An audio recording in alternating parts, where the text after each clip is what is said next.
What if I told you the most famous queen of Egypt was not even Egyptian? That's right, folks. The enchanting Cleopatra, the last active ruler of the Ptolemaic Kingdom of Egypt, was actually of Greek origin. Born into the illustrious Ptolemaic dynasty, she was a descendant of Ptolemy the Soter, a Macedonian Greek who was one of Alexander the Great's most trusted generals. Cleopatra is often portrayed as the quintessential Egyptian queen, draped in royal regalia of the ancient land. However, beneath the surface of this common misconception lies a story steeped in Hellenistic culture, with a lineage traced back to the heartlands of Greece. Despite her Greek roots, Cleopatra embraced Egyptian tradition like no other Ptolemaic ruler before her. She was the first to learn the Egyptian language and actively promoted Egyptian customs during her reign. Cleopatra, a Greek queen reigning over Egypt, who would have thought?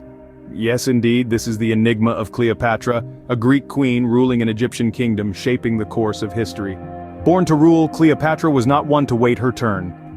From her earliest years, Cleopatra was a creature of the palace, born into the luxurious yet treacherous world of Egyptian royalty. She was the daughter of Pharaoh Ptolemy IV, a descendant of Alexander the Great's general, Ptolemy, who had seized control of Egypt after Alexander's death.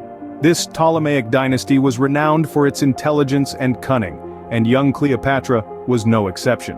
As a child, Cleopatra was a keen observer of palace intrigues. She learned quickly that to survive in this world, she needed to be both smart and shrewd. She was educated by the best tutors in the kingdom, and she excelled in languages, becoming fluent in 9, including Egyptian, Greek, and Latin. This linguistic prowess would later prove invaluable in her dealings with foreign powers. But it was not just her intelligence that set Cleopatra apart. She was also ambitious, with a burning desire to rule. When her father died, he left the throne to Cleopatra and her younger brother, Ptolemy XIII, who was just 10 years old. The siblings were supposed to rule jointly, but Cleopatra had other plans. Instead of sharing power, Cleopatra used her intelligence and cunning to outmaneuver her young brother and his advisors. She cultivated alliances, won the loyalty of the army, and even charmed the Roman general Julius Caesar, who helped her secure her throne. By the age of 18, Cleopatra had not just claimed the throne, she had consolidated her power. She was no longer a co-ruler, but a pharaoh in her own right, the first of her family to embrace the Egyptian culture and language, endearing her to her subjects and strengthening her hold on the throne. Her ascension was not just a personal triumph, but a pivotal moment in history. With Cleopatra on the throne, Egypt entered a new era, one that would be marked by political intrigue, romantic alliances, and ultimately, the end of the Ptolemaic dynasty. By age 18, Cleopatra had seized the throne, and Egypt would never be the same. A queen at 18, but a ruler for life. As Cleopatra ascended the throne, Egypt was on the brink of becoming a Roman province, yet through her cunning political strategies, she managed to keep Egypt independent during her rule. Cleopatra was no ordinary queen. She had an acute political acumen, a trait that was crucial for her reign. She knew the power of alliances and carefully aligned herself with the Roman Empire, not just for protection, but also to maintain Egypt's independence. Her political maneuvers were not limited to diplomacy alone. She was a master of realpolitik, often resorting to ruthless measures to ensure her survival and the preservation of her kingdom. But her reign was not just about politics. Cleopatra was also a visionary ruler who understood the importance of a strong economy. She initiated numerous administrative reforms aimed at strengthening Egypt's economy. She streamlined the tax system, improved agriculture, and promoted trade. Her efforts bore fruit, and Egypt flourished under her rule. She was also a great patron of arts and culture. Under her reign, Alexandria became a cultural hub, attracting scholars, artists, and philosophers from around the world. This cultural renaissance not only enhanced Alexandria's reputation, but also played a crucial role in shaping Egypt's identity. Cleopatra's reign was marked by a delicate balance of power, economic prosperity, and cultural advancement. She was not just a queen but a shrewd politician, an economic reformer, and a cultural visionary. Her reign is a testament to her multifaceted personality and her ability to adapt to changing circumstances. But above all, Cleopatra was a symbol of resilience. Despite the numerous challenges she faced, she remained undeterred, steering Egypt through turbulent times. She was a beacon of hope for her people, a symbol of strength and determination. Cleopatra was more than a queen. She was a force that kept Egypt thriving. It was under her watchful eye and strategic mind that Egypt not only survived, but thrived amid the chaos. Her reign stands as an epitome of effective leadership, resilience, and strategic acumen. Love or politics? For Cleopatra, it was always both. When we delve into the romantic chapters of Cleopatra's life, we discover a narrative that intertwines passion with power plays and personal relationships with international alliances. Our first stop on this romantic journey takes us to Julius Caesar, the formidable Roman general. Cleopatra and Caesar's relationship was one that sparked not just flames of passion, but also the fires of political change. The alliance brought stability to a fraught Egyptian kingdom and reinforced Cleopatra's position on the throne. But this was not a one-way street. In return, Caesar gained a powerful ally in Egypt, a strategic foothold in the Mediterranean world.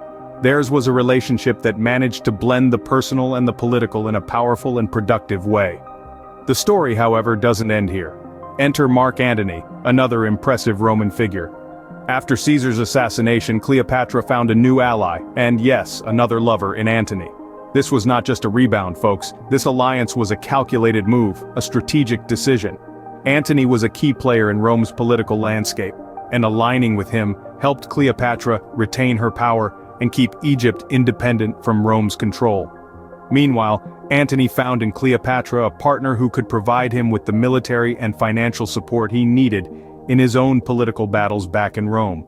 Both these relationships were far more than love affairs.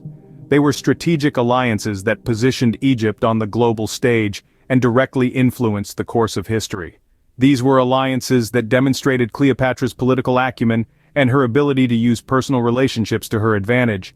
In love and war, Cleopatra was a woman who knew how to play her cards. She was a queen who understood the delicate dance of power and passion and used it to navigate the treacherous waters of politics and survival. And in doing so, she left an indelible mark on history, a legacy that continues to fascinate us centuries later. Every reign has an end, but not every queen becomes a legend. The final chapter in Cleopatra's illustrious life is as captivating as the first. It's a tale of political intrigue, a desperate struggle for power, and a tragic end. As the last active ruler of the Ptolemaic Kingdom of Egypt, Cleopatra's reign came to an abrupt halt in 30 BC. Her death, shrouded in mystery and controversy, marked a turning point in history, signifying the end of an era and the beginning of Roman domination. Cleopatra's demise is a story often told with a touch of romanticism. According to popular belief, she took her own life by allowing a venomous asp to bite her. This version has been immortalized in literature and art, symbolizing Cleopatra's ultimate act of defiance against her conquerors. However, historical records suggest that she may have died from a self-administered poison cocktail. The truth remains elusive, adding another layer of mystique to her already intriguing persona. In the aftermath of her death, Egypt became a Roman province. The vibrant, independent kingdom that had once been a beacon of culture and knowledge throughout the ancient world was now under the iron grip of Rome. The Ptolemaic era, a period that had lasted for nearly 3 centuries, had ended. The Egypt of the pharaohs and the Ptolemies was no more. Cleopatra's death was not just the end of her reign, but also the end of an era. Yet the echo of her powerful personality, her political acumen, and her indomitable spirit resonates even today. She was not just a queen, she was a force of nature, a woman who defied the norms of her time, a symbol of power and allure. Cleopatra's reign may have ended, but her legend had only just begun. With Cleopatra's death, an era ended, but her legend was only beginning. Centuries later, we still can't get enough of Cleopatra. Her legacy, like the queen herself, is enduring and captivating. She remains a symbol of power, beauty, and intelligence that has transcended time. Cleopatra was much more than just a queen of Egypt. She was a savvy politician, a shrewd negotiator, and a revered leader. Her influence stretches far beyond the confines of her own era, permeating our culture even today. From Shakespeare's plays to Hollywood blockbusters, Cleopatra continues to captivate us with her legendary life. She is a timeless icon, a woman who wielded immense power in a world dominated by men. Cleopatra's story is not just about her reign, but also about her indomitable spirit and unyielding determination. In a world that often forgets its powerful women, Cleopatra's legacy serves as a reminder of the strength and influence women can wield. Cleopatra, a queen who ruled not just Egypt, but also the annals of history. Until the next time, stay curious and keep exploring the past.